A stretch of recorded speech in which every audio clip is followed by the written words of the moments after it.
Internet siempre se ha presentado como algo libre, descentralizado, sin dueño, una red global donde nadie manda y donde todo el mundo puede conectarse.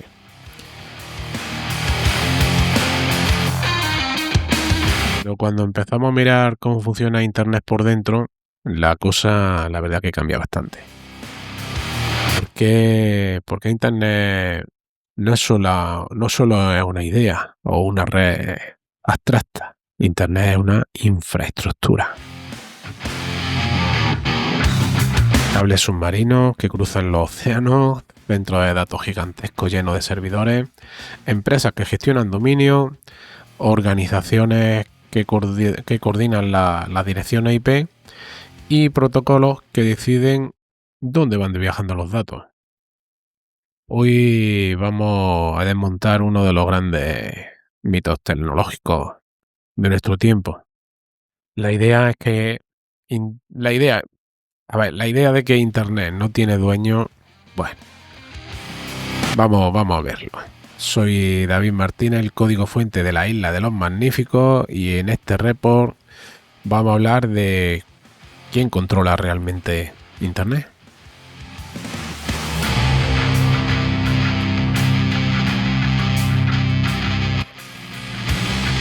Para entender quién controla Internet hay que empezar con una idea clave. Internet no es una sola red, es una red de redes.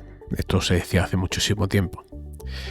Miles de redes independientes que se interconectan entre sí para formar lo que conocemos hoy en día como Internet. Pero aunque el diseño es descentralizado, la realidad es que la infraestructura crítica está en manos de relativamente muy poquitos actores.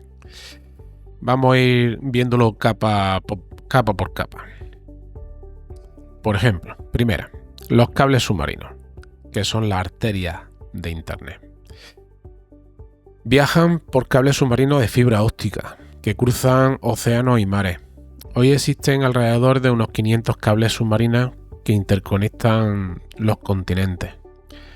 Por ello circula realmente el 95% del tráfico mundial en Internet. Durante décadas, estos cables estaban financiados por los propios consorcios de telecomunicaciones, pero en los últimos años ha cambiado un poquito. Las grandes tecnológicas han empezado a invertir directamente en ellos. Claro, estas grandes tecnológicas necesitan, por así decirlo, tener su propio cable, ¿no? Google, Meta, Microsoft, Amazon participan en la mayoría de los cables submarinos que existen por el mundo. Google, por ejemplo, es uno de los mayores inversores en infraestructuras de cable del mundo. Su negocio le va en ello. Esto significa que una parte importante del tráfico global pasa por la infraestructura en las que estas empresas tienen participación directa. ¿Sabías que el cable que interconecta Europa con Sudamérica está en el estrecho de Gibraltar, aquí al ladito? Si se cortara, perderíamos la mayor conexión con nuestros hermanos de Hispanoamérica. Ven, la siguiente capa. Los data centers. Grandes edificios llenos de servidores donde realmente viven los servicios que usamos día a día. Las páginas web, las redes sociales, los vídeos, las aplicaciones, la base de datos, las nubes.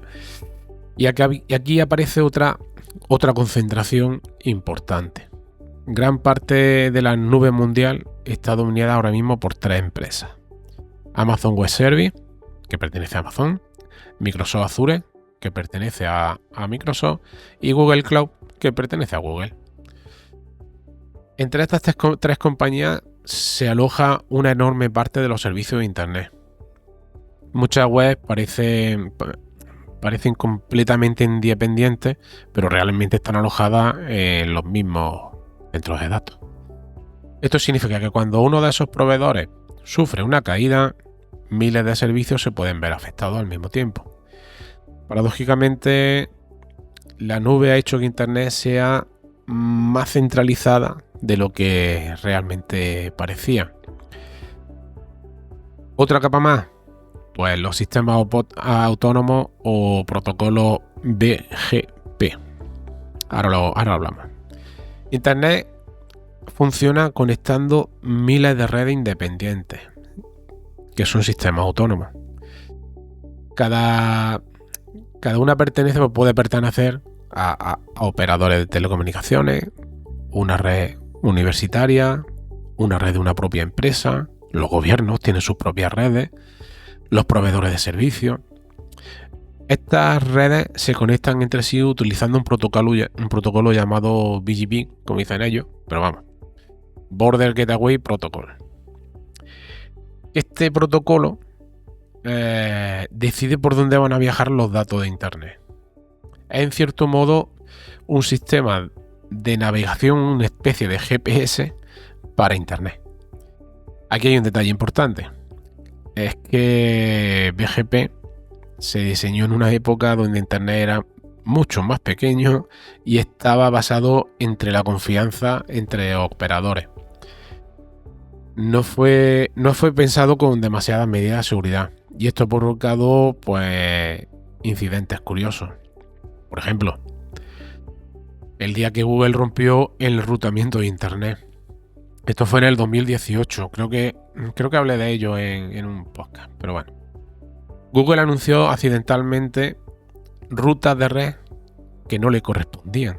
Entonces, un proveedor de telecomunicaciones de Nigeria, como le venían esas rutas de red venían de Google, pues ellos confiaron en ellas y empezó a propagarlas. Como BGP funciona en gran parte por la confianza porque no tiene mucha seguridad, otros operadores pues dijeron, pues aceptamos también esa información. En cuestión de minutos, parte del tráfico mundial empezó a desviarse por rutas absurdas antes de llegar a su destino. No fue un ataque, fue un simple error de configuración, pero demostró algo importante. Internet depende de que miles de operadores configuren correctamente sus redes, todos los días, todos. Una cuarta capa, los DNS. De esto ya hemos hablado alguna vez, ¿verdad? El sistema de nombre de dominio. El DNS traduce los nombres fáciles de recordar, como por ejemplo islamac.es, en una dirección IP. Que ya de esto sí he hablado, de esto seguro que hablé. ¿Qué pasa? En la cima de esta jerarquía están los servidores raíz de DNS. Y esto es un dato importante. Existen 13 servidores raíz de DNS en todo el planeta, que se llama, empiezan desde la A hasta la M, y a root, B-root, C-root, hasta la in-root. Ahora bien, no son solo realmente 13 máquinas físicas. Gracias a una técnica que se llama Anycast, cada uno de estos servidores está replicado en cientos de ubicaciones por todo el mundo. En realidad, existen más de 1500 instancias físicas distribuidas globalmente con los servicios de DNS, pero todos responden como si fueran esos 13 equipos originales. Es decir, son un espejo. Si uno de los 13 falla, su espejo falla. Es una mezcla, aquí han mezclado pues diseño de los años 80, cuando se confiaba, a una ingeniería moderna que es la que hay en la actualidad. Tened en cuenta que antiguamente Internet pues no se pensaba que iba a ser para el público normal y corriente, iba a ser universidades, empresas y gobiernos. ¿Quién coordina el Internet? La ICANN, ICANN.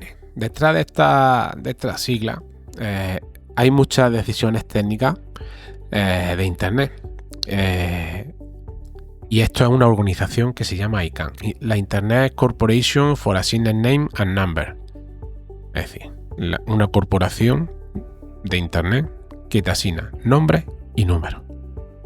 El ICANN coordina cosas tan importantes como las direcciones IP que te asignan, las IP globales, que recordad que ya no hay IP, que se han acabado, los dominios de nivel superior, los .com, los .org, los .net, que fueron los primeros dominios que existieron, y parte de la gobernanza, por así decirlo, y técnica de DNS. Aunque es una organización internacional sin ánimo de lucro, su sede, que está en California, ha generado muchos debates, porque, claro, prácticamente todo el gobierno de Internet pasa por ello y están en California. ¿Y dónde está California? Vale. Sexta capa, los registros de dominio. Cuando registramos un dominio, también entran en juego muchas entidades. Por ejemplo, Verisign, que gestiona los dominios .com y .net. Eso significa que, por ejemplo, esta empresa administra la base de datos de millones de dominios. Todos los dominios .com y .net los gestiona Verisign. Después, hay más registradores. Está GoDaddy, Namecheap, Google Domain, y ahí hay un montón, puedes comprar dominios en muchos sitios. Pero estas empresas, claro, ellos hacen una solicitud de compra de dominio, tú no la notas porque es súper rápido. Una solicitud al ICANN, y el ICANN aprueba ese dominio o te dice, ¿no? Luego tenemos los CDN, famosos CDN, de esto también hemos hablado. Que otra capa muy importante, que es el Content Delivery Network. Y aquí es donde entran empresas como Cloudflare, que de aquí hemos hablado, ¿vale? Que nuestro amigo Javier Tebas, el presidente de la liga, y Cloudflare son amantes, se quieren muchísimo. Hay otros como Akami o Fastly.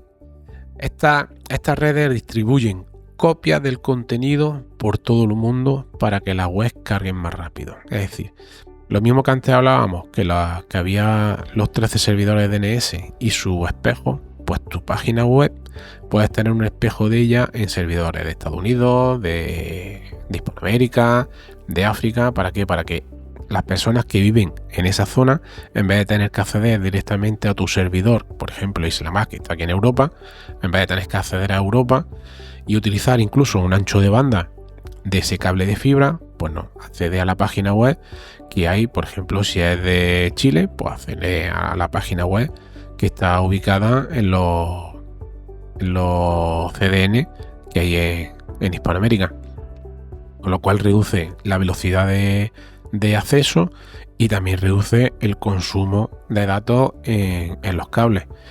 ¿Qué pasa? Que estos CDN lo que hacen es preguntar constantemente si ha habido algún cambio en tu web, y ellos lo muestran. Esto es instantáneo, es prácticamente en milésima de segundo, es rapidísimo. De hecho, sobre esto puedo contar, pues, por ejemplo, una historia. En junio del 2022, miles de webs dejaron de funcionar de repente, como por ejemplo los servicios de Discord, de Shopify, de Fitbit, dejaron de responder. El problema fue una caída en una infraestructura de Cloudflare. Durante un tiempo, enorme cantidad de webs simplemente desaparecieron de Internet. Es decir, tu web desapareció. No existía, solo existía en tu servidor principal. Pero claro, cuando tú intentabas acceder desde Chile, como antes hablábamos, a la página web Cloudflare, pues no le servía la página web local, tu espejo, que tenía allí. Con lo cual tenía que buscar el original. Como esto ocurrió en tantísimos sitios, que Cloudflare la acabó en varios sitios, pues claro, no había todo el tráfico para, por ejemplo, tu web, pues, o para, por ejemplo, para Discord, tenía que entrar a los servidores directos de Discord, no a los espejos. Con lo cual había un cuello de botella y se cayeron las páginas web. También le ocurrió al demonio, a Facebook, cuando desapareció de Internet en octubre del 2021. Facebook, Instagram y WhatsApp desaparecieron completamente de Internet durante casi unas 6-7 horas. El problema fue un error interno que reiteró accidentalmente sus rutas BGP de las que antes hablábamos. Esto no hizo que los routers de Internet dejaran de saber cómo llegar a los servidores de Facebook. Claro, la ruta BGP tenía un error y tú, cuando querías visitar facebook.com, el DNS te decía que estaba en tal IP, pero claro, no encontraba la dirección, el GPS no funcionaba. No sabía dónde llevarte a ti para que pudiera acceder al servidor de Facebook. Entonces es como si una ciudad desapareciera como si Jaén desapareciera del GPS, y claro, tú pasas y aquí estaría nada más que Olivos. Tú pasas de largo y no existe, pero estamos ahí. Vamos, incluso los empleados de Facebook tuvieron problemas para entrar en sus propios edificios y logarse en su sistema interno porque dependían de esta infraestructura. Así que no pudieron.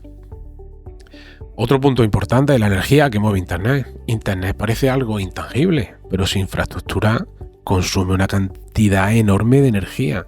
Los centros de datos, los routers, los sistemas de refrigeración que son inmensos, los equipos de red. Se estima que Internet consume entre el 3 y el 4% de toda la electricidad mundial. El 3 y el 4%.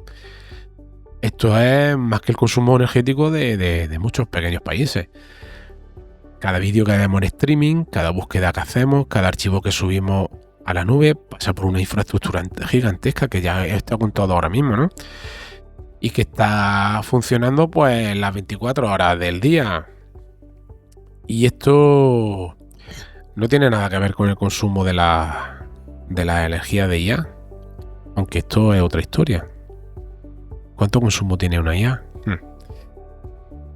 Conclusión, pues básicamente, ¿quién controla Internet? La respuesta corta es nadie y muchos al mismo tiempo. Internet fue diseñado para ser descentralizado, pero su infraestructura crítica depende de grandes empresas tecnológicas, operadores de telecomunicaciones, organismos internacionales y ONG y un puñado de organizaciones técnicas que son clave. No existe un botón para apagar Internet. Eso que sale en las películas no existe. Pero tampoco es tan libre ni tan distribuida como podíamos imaginar. Y quizá la pregunta importante no sea quién controla Internet, sino cuánto poder estamos dispuestos a concentrar en tan poquitas manos.